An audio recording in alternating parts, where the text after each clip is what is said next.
دعا مانگ رہے ہیں. هنالک دعا زکریا ربہ قال رب هب لي من لدنك ذرية طیبہ انک السمیع الدعاء. تو اولاد انسان کی نعمتوں میں سے ایک نعمت ہے. یہ ایسی نعمت ہے جو دنیا میں بھی کام آتی ہے اور مرنے کے بعد بھی کام آتی ہے. آپ سوچیں گے دنیا میں تو کام آتی ہے، اسے ہم مانتے ہیں، اسے ہم دیکھتے ہیں، بندہ بوڑھا ہو جاتا ہے، بچے اپنے باپ کا کاروبار سنبھال لیتے ہیں، باپ کی خدمت کرتے ہیں، باپ کے مشن کو آگے لے چلتے ہیں. یہ تو دنیا میں ہم اپنی آنکھوں سے دیکھ رہے ہیں کہ اولاد ماں باپ کے کام آتی ہے. کیا مرنے کے بعد بھی آتی ہے؟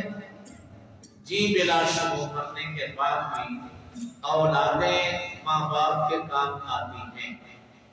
حضور نبی پاک صلی اللہ علیہ وآلہ وسلم کا ارشاد گرامی کل کے درس میں نے عرض کیا تھا کہ نامات الانسان انقطع عنہ عملہ الا من ثلاث. آپ علیہ السلام نے فرمایا جب انسان کے اپنے اعمال کا دروازہ بند ہو جاتا ہے، اس کی آنکھیں بند ہو جاتی ہیں، وفات پا جاتا ہے، اب اس کے لیے دو چیزیں فائدہ ثابت ہوگی. ان میں ایک ہے ولد صالح یدعو لہ، صالح اولاد. ہر اولاد نہیں، صالح اولاد. آپ یوں کہہ سکتے ہیں کہ کچھ اولادیں ہوئی ہیں تو دنیا میں تو والدین کی آنکھوں میں ٹھنڈک بنتی ہے، آخرت میں نہیں بنتی. اور کچھ ایسے ہیں جو دنیا میں بھی ماں باپ کا تسکین قلب بنتی ہیں اور وفات کے بعد بھی والدین کی تسکین روح بنتی ہیں. ان اولادوں کو صالح اولاد کہا جاتا ہے. انبیاء علیہ السلام نے اللہ سے جب بھی اولاد مانگی ہے صالح اور طیب اولاد کی درخواست کی. حضرت ابراہیم علیہ السلام کی دعا کے الفاظ ہیں رب ہب لی من الصالحین، میرے اللہ صالح اولاد عطا کر. حضرت زکریا علیہ السلام کی دعا کے الفاظ ہیں ہنالک دعا زکریا ربہ قال رب ہب لی من لدنک ذریۃ طیبہ. طیب اولاد عطا فرما. طیب ایک اور مقام پہ حضرت زکریا کی دعا کو اللہ نے یوں بیان کیا یارثنی و یارث من آل یعقوب واجعلہ لی، میرے اللہ ایسا بیٹا عطا فرما جو میرا بھی وارث بنے اور آل یعقوب کا بھی وارث بنے. آل یعقوب سے مراد انبیاء علیہ السلام اور تسلیمات کی جو علمی وراثت چلی آ رہی ہے، ان کے عقائد، اعمال، اخلاق، ان کا بھی وارث ہے. تو جو صالح اولاد اور طیب اولاد ہے وہ انسان کے لیے اس جہاں میں بھی روح کی تسکین، قلب کی تسکین، آنکھوں کی ٹھنڈک اور وفات کے بعد بھی وہ آنکھوں کی ٹھنڈک بڑھتی ہے. اب صالح اولاد بنتی کیسے ہے؟ صالح اولاد کیسے ملے؟ اولاد تو ہم چاہتے ہیں سبھی کی ہو، اور الحمدللہ جتنے بیٹھے ہیں شادی شدہ اکثر کی اولادیں ہیں. اب یہ اولادیں صالح بن جائیں کہ دنیا میں بھی کام آئیں اور آخرت میں بھی کام آئیں. صالح اولاد کے لیے دو تین اعمال ہیں. ایک عمل تو یہ ہے کہ جب اللہ جل جلالہ اولادیں دے رہے ہیں اس وقت مسلسل دعاؤں کا اہتمام کیا جائے. میرے مولا میرے گھر جو ایمانت آنے والی ہے، جو خوشیاں آنے والی ہیں، یہ صالح بنے. دعاؤں کا اہتمام. حضرت شیخ سعدی شیرازی رحمہ اللہ تعالی فارسی ادب کے بہت بڑے امام گزرے ہیں. ایران کے شہر شیراز سے ان کا تعلق. ان کی فارسی میں کئی کتابیں معروف ہیں، دو کتابیں تو بڑی مشہور ہیں، ایک گلستان اور ایک بوستان۔ یہ اپنی کتاب گلستان میں لکھتے ہیں کہ جس وقت کوئی خاتون امید سے ہوتی ہے، شکم میں بچہ ہوتا ہے، اس وقت اس نے بچے کو جب جنم دینا ہے، اگر وہ سالے بچہ جنم دے پھر تو وہ دنیا و آخرت کا سرمایہ ہے، اور اگر سالے بچہ جنم نہیں دیتی تو اس سے بہتر ہے وہ کسی سانپ کو جنم دے، کیونکہ اولادوں کا سکھ جتنا ہے اگر یہ سالے نہ ہو تو دکھ بھی اس سے بڑھ کے ہوتا ہے۔ راہ گزرتے ہوئے کوئی بندہ ہم سے کہے بیٹا بات سنو، وہ نہ سنے تو دکھ اتنا نہیں، لیکن اپنے گھر میں جنم دیے ہوئے بچے کو جب کہیں اور بچہ کہے ابا تو میری راہ آج سے ہی الگ کر دے، اس کا دکھ انسان کو نہیں بھولتا۔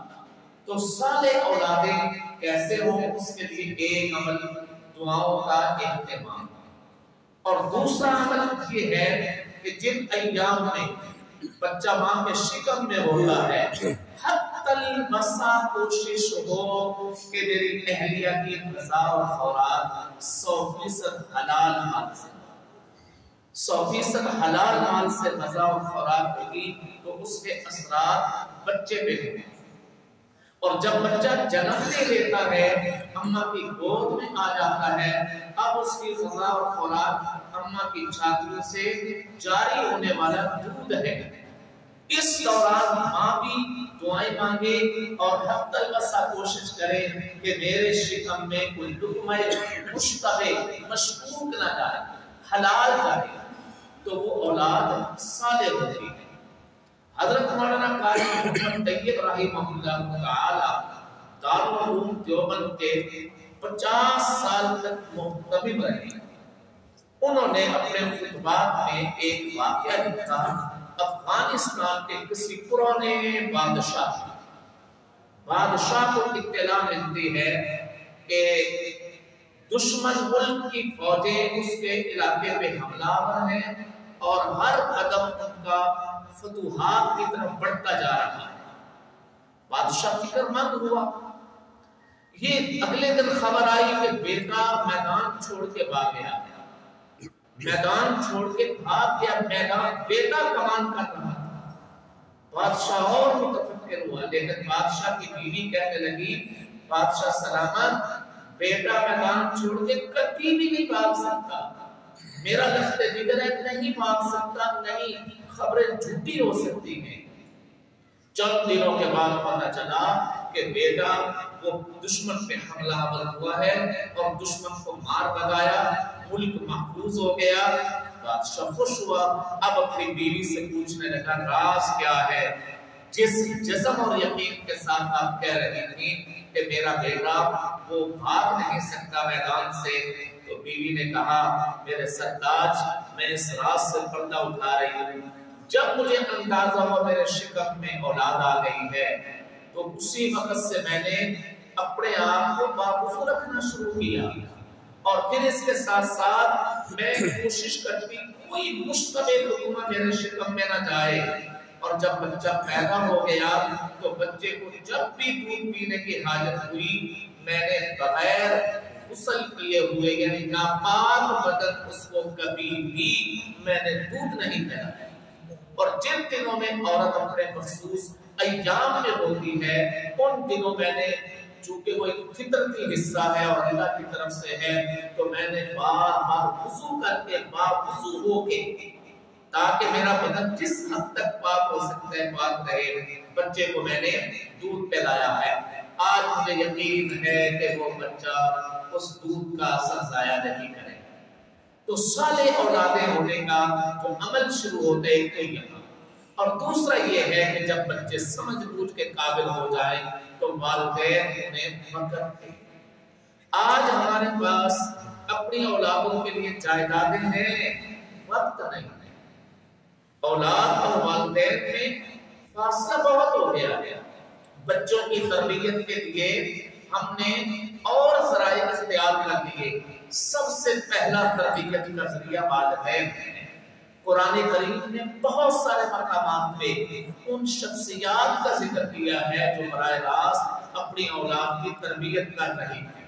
مثلا حضرت لقمان کا تذکرہ کیا، وَهُوَ يَعِظُهُ، حضرت لقمان اپنے بیٹے کو نصیحت، وَإِذْ قَالَ لُقْمَانُ لِابْنِهِ وَهُوَ يَعِظُهُ، واعظ کر رہے ہیں.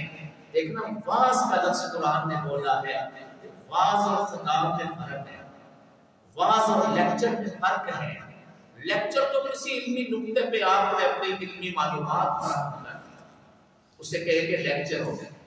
معلم نے اپنی معلومات اور اپنے علم کا ایک حصہ آپ کے سامنے پیش کر دیا، یہ اس کا خطاب ہو گیا، لیکچر ہو گیا. واعظ ہوتا ہے اپنے سامنے جو بیٹھا ہوا ہے اس کی پوری ہمدردی دل میں رکھ کے، اس کی پوری خیرخواہی دل میں رکھ کے اسے بات سمجھائی جائے. چولہا جل رہا ہو، بچہ دوڑ کے چولہے کی طرف جائے، اب ماں جو بچے کو سمجھاتی ہے بچہ آگ کی طرف نہیں جانا، یہ واعظ نہیں ہے، نہ یہ لیکچر نہیں، یہ واعظ ہے، پوری درد کے ساتھ سمجھانا. تو والدین جب اپنی اولادوں کو پورے درد کے ساتھ سمجھاتے ہیں، ان کے اعمال، ان کے اخلاق، اعتقادات درست کرتے ہیں، تو پھر وہ اولادیں والدین کی وفات کے بعد حدیث رسول صلی اللہ علیہ وسلم کے روح سے اپنے ماں باپ کی نجات کا ذریعہ بنتی ہیں. اللہ پاک ہماری اولادیں ہمارے لیے ذریعہ نجات. آمین. اللهم صل على سيدنا محمد وعلى آل سيدنا وعلى آل سيدنا محمد وبارك وسلم. اللهم اصلح لنا شأننا كله ولا تكلنا إلى أنفسنا طرفة عين. ربنا اغفر لنا ولإخواننا الذين سبقونا بالإيمان ولا تجعل في قلوبنا غلا للذين آمنوا ربنا إنك رؤوف رحيم. صلى الله تعالى على خلقه محمد وعلى آله وصحبه.